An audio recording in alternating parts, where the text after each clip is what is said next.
ससुराल के पाखंड और अंधविश्वास से क्या बच पाई मंजू? पापा, मैं यह शादी नहीं करना चाहती। प्लीज़ आप मेरी बात मान लो। क्या कह रही हो तुम? आखिर क्या कमी है मुनेंद्र में? भरा पूरा परिवार है, खेत खलियान है, उसके पास 2 मंजिले मकान का मालिक है। घर में कोई कमी नहीं है, हमारी टक्कर के लोग हैं, उसके पिता ने गुस्से में कहा। पर पापा, आप भी जानते हो मुनेंद्र 5वीं फेल है, जबकि मैं ग्रेजुएट हूँ। हमारा क्या मेल? मंजू ने अपनी बात रखी। मंजू, याद रख, पढ़ने लिखने का यह मतलब नहीं कि तू अपने बाप से जबान लड़ाए। और फिर पढ़ाई में क्या रखा है? जब लड़का इतना कमा खा रहा है, वह दान धर्म करने वाले लोग इतने ऊंचे खानदान से हैं, फिर तुझे बीच में बोलने का हक किसने दिया? देख बेटा, हम तेरे भले की ही बात करेंगे। हम तेरे माँ बाप हैं, कोई दुश्मन तो नहीं है। माँ ने सख्त आवाज़ में उसे समझाने की कोशिश की। पर माँ, आप जानते हो ना मुझे पढ़ने लिखने का कितना शौक़ है। मैं आगे बीएड कर टीचर बनना चाहती हूँ, बाहर निकल कर काम करना चाहती हूँ। रुपए कमाने हैं मुझे। मंजू गिड़गिड़ाई। बहुत हो गई पढ़ाई। जब से पैदा हुई हो यह लड़की पढ़ाई के पीछे पड़ी है। देख, अब तू चेत जा। लड़की का जन्म घर संभालने के लिए होता है, रुपए कमाने के लिए नहीं। तेरे ससुराल में इतना पैसा है कि बिना कमाए किए आराम से जी सकती है। चल, ज़्यादा नखरे मत कर और शादी के लिए तैयार हो जा। हम तेरे नखरे और नहीं सह सकते। अपने घर जा और हमें चैन से रहने दे। उसके पिता ने अपना फैसला सुना दिया था। हार कर मंजू को शादी की सहमति देनी पड़ी। मुनेंद्र के साथ 7 फेरे लेकर वह उसके घर आ गई। मंजू का मायका बहुत पूजा पाठ करने वाला था। उसके पिता गांव के बड़े किसान थे। अब उसे ससुराल भी वैसे ही मिला था। पूजा पाठ और अंधविश्वास में ये लोग 2 कदम आगे ही थे। इस दिन कौन से रंग के कपड़े पहनने हैं, किस दिन बाल धोना है, किस दिन नाखून काटने हैं और किस दिन बहू के हाथ दान पुण्य कराना है, यह सब पहले से निश्चित रहता था। हफ्ते के 7 में से 4 दिन उसकी अपेक्षा रखी जाती थी कि वह किसी न किसी देवता के नाम पर व्रत रखे। व्रत नहीं तो कम से कम नियम से चले, रीति रिवाजों का पालन करे। मंजू को अपनी डिग्री के कागज उठाकर अलमारी में रख देने पड़े। इस डिग्री की इस घर में कोई अहमियत नहीं थी। उसका काम केवल सास ससुर की सेवा करना, पति को सेक्स सुख देना और घर भर को स्वादिष्ट खाना बना कर खिलाना मात्र था। उसकी खुशी, उसकी संतुष्टि और उसके सपनों की कोई अहमियत नहीं थी। समय इसी तरह गुजरता जा रहा था। बहुत बुझे मन से मंजू अपनी शादीशुदा ज़िंदगी गुजार रही थी। शादी के 1 साल बीत जाने के बाद भी जब मंजू ने सास को कोई खुशखबरी नहीं सुनाई तो घर में नए शगुफे शुरू हो गए। सास कभी उसे बाबा के पास ले जाती तो कभी टोटके करवाती, कभी भस्म खिलाती तो कभी पूजा पाठ रखवाती। लंबे समय तक इसी तरह बच्चे के जन्म की आस में परिवार वाले उसे टॉर्चर करते रहे। मंजू समझ नहीं पाती थी कि आखिर इस अनपढ़, जाहिल और अंधविश्वासी परिवार के साथ कैसे निभाए। इस बीच खाली समय में बैठे बैठे उसने फेसबुक पर एक लड़के अंकित से दोस्ती कर ली। अंकित पढ़ा लिखा था और उसी की उम्र का भी था।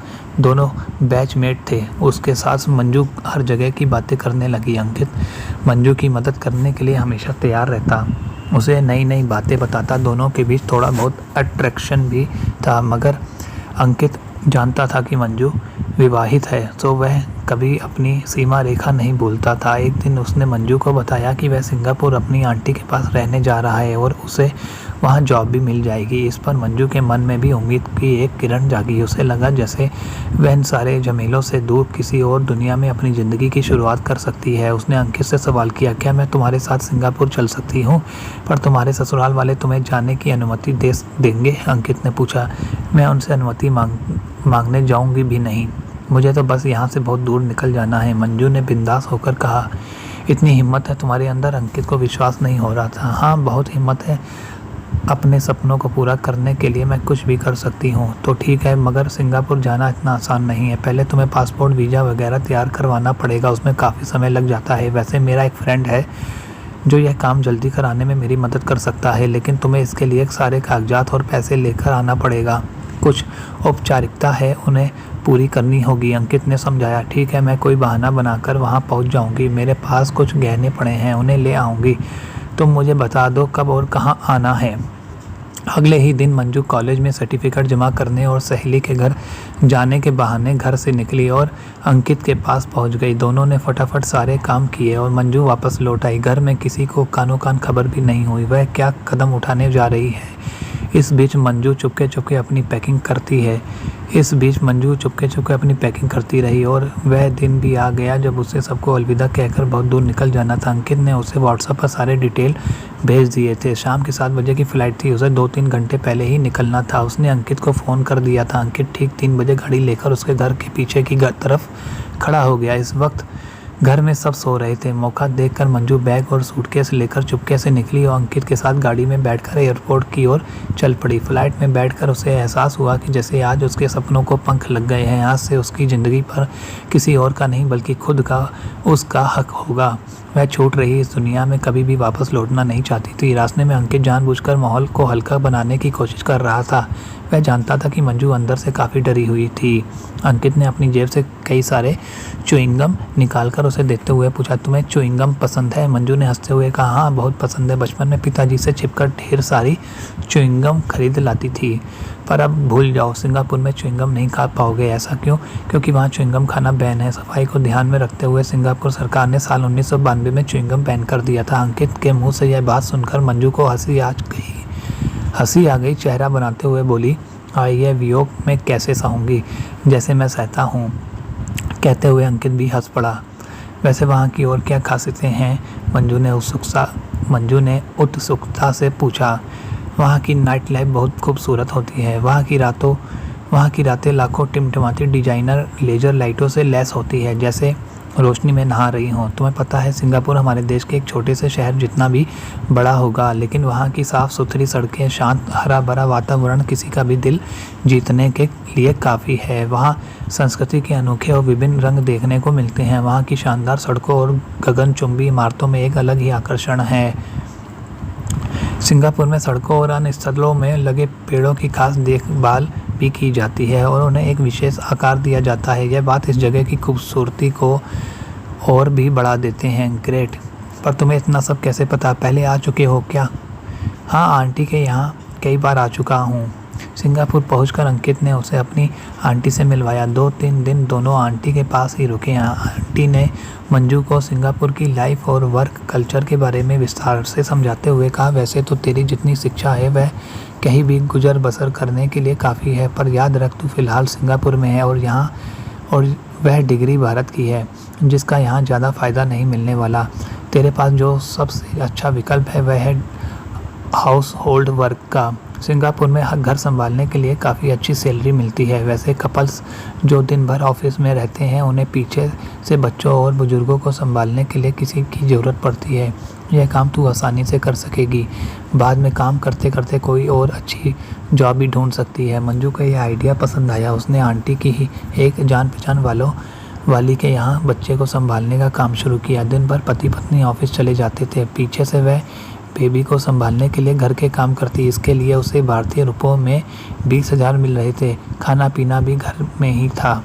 ऐसे में वह सैलरी का ज़्यादातर हिस्सा जमा करने लगी। धीरे धीरे उसके पास काफ़ी रुपए जमा हो गए। घर में सब उसे प्यार भी बहुत करते थे। बच्चों का ख्याल रखते रखते वह उनसे गहराई से जुड़ती चली गई थी। अब उसे अपनी पुरानी ज़िंदगी और अपनी उस ज़िंदगी से जुड़े लोग बिल्कुल भी याद नहीं आते थे। वह अपनी नई दुनिया में बहुत खुश थी। अंकित जैसे सच्चे दोस्त के साथ साथ उसे एक पूरा परिवार मिल गया था। अपनी मालकिन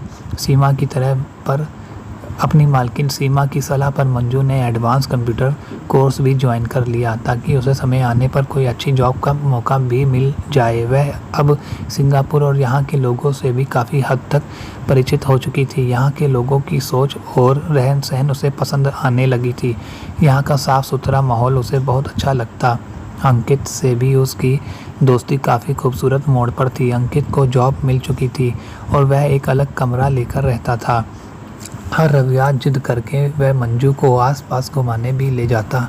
वह मंजू की हर तरह से मदद करने को हमेशा तैयार रहता। कभी कभी मंजू को लगता जैसे वह अंकित से प्यार करने लगी।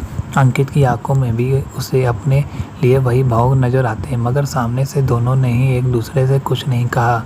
एक दिन शाम में अंकित उससे मिलने आया। उसने घबराए हुए स्वर में मंजू को बताया, मंजू, तुम्हारे पति को कहीं से खबर लग गई कि तुम मेरे साथ कहीं दूर आ गई हो। दरअसल किसी ने तुम्हें मेरे साथ एयरपोर्ट के पास देख लिया था। यह सुनकर तुम्हारा पति मेरे भाई के घर पहुंचा और डरा धमका कर सच उससे उगलवा लिया कि हम सिंगापुर में हैं। सुनो के यह लग रहा है कि तुम मेरे साथ भाग आई हो सकता है कि तुम्हारा पीछा करते करते वे यहाँ भी पहुँच जाएं, लेकिन उनके लिए सिंगापुर आना इतना आसान तो नहीं, और यहाँ यदि वे यहाँ आ भी जाते हैं तो उससे पहले ही मुझे यहाँ से निकलना पड़ेगा। हाँ, पर तुम जाओगे कहाँ? चिंतित स्वर में अंकित ने पूछा। ऐसा करो मंजू, तुम मलेशिया निकल जाओ, वहाँ मेरी बहन रहती है, उसके घर में बूढ़े सास ससुर और एक छोटा बेबी है। जीजू और दीदी जॉब पर जाते हैं, पीछे से सास बेबी को संभालती है, मगर अब उनकी भी उम्र काफ़ी हो चुकी है। तुम कुछ दिनों के लिए उनके घर में फैमिली मेम्बर की तरह रहो, मैं तुम्हारे बारे में उन्हें सब कुछ बता दूंगी। तुम बेबी संभालने का काम कर लेना, बाद में मैं तुम्हारे पति और भाई यहाँ से चले जाएंगे तो वापस आ जाना, अंकित तुम्हें वहाँ भेजने का प्रबंध कर देगा, सीमा ने समाधान सुझाया। मंजू ने अंकित की तरफ देखा। अंकित ने हामी भरते हुए कहा, डोंट वरी मंजू, मैं तुम्हें सुरक्षित मलेशिया तक पहुँचाऊँगा, मगर वीज़ा बनने में कुछ समय लगेगा, तब तक तुम्हें यहाँ शिप पर रहना होगा। हाँ अंकित, मुझे अपनी पढ़ाई भी छोड़नी होगी, मैं नहीं चाहती कि मेरा पति या भाई मुझे पकड़ लेकर फिर से उसी नरक में ले जाए जहाँ से बचकर मैं आई हूँ। I will be grateful to you Ankit. Okay, तुम डरो नहीं, मैं इंतजाम कर दूँगा, मैं करता हूँ, कहकर अंकित चला गया और मंजू उसे जाता देखती रही। फिर वह सीमा के गले लग गई। सीमा बड़ी बहन की तरह प्यार से उसका माथा सहलाने लगी। इस बात को कई दिन बीत गए। एक दिन मंजू कंप्यूटर क्लास से निकलने वाली थी कि उसे अपने भाई की शक्ल वाला लड़का नजर आया। वह इस बात को मन का भ्रम मानकर आगे बढ़ने को हुई कि तभी उसे भाई के साथ अपनी पति मुनेंद भी नजर आ गया। मंजू वहीं ठहर गई। वह नहीं चाहती थी कि उन दोनों को उसकी झलक भी मिले। उसका पति और भाई इधर उधर देखते दूसरी सड़क पर आगे बढ़ गए तो वह दुपट्टे से चेहरा ढककर बाहर निकली और तेजी से अपने घर की तरफ चल दी। उसे बहुत डर लग रहा था। वह समझ गई थी कि उसका भाई और पति उसकी तलाश में सिंगापुर पहुंच चुके हैं और अब यहाँ उसका बचना मुश्किल है। घर आकर उसने सारी बात सीमा और अंकित को बताई। जाहिर था कि अब मंजू का सिंगापुर में रहना खतरे से खाली नहीं था। अब तक अंकित ने मंजू का वीज़ा का इंतजाम कर दिया था। अगले दिन ही उसके जाने का प्रबंध कर दिया गया। अपना सामान पैक करते समय मंजू सीमा के गले लगकर देर तक रोती रही।